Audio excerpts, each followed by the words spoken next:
Isang vintage bomb ang nahukay sa loob ng University of the Philippines Diliman Campus sa Quezon City nitong Martes ng umaga, February 3, 2026, ayon sa ulat ng pulisya. Ayon sa Quezon City Police District, isang 26-year-old na construction worker na kinilalang si Brian ang nakadiscover ng bomba habang naguhukay sa isang construction site malapit sa Institute of Chemistry Teaching Building.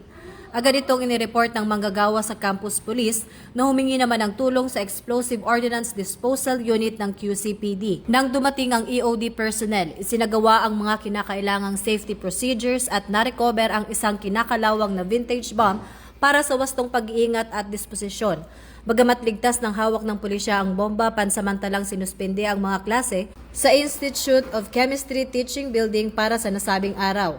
Patuloy pa rin ang investigasyon ng mga otoridad upang matukoy kung paano napunta ang bomba sa loob ng campus. Wala namang naiulat na nasaktan sa insidente.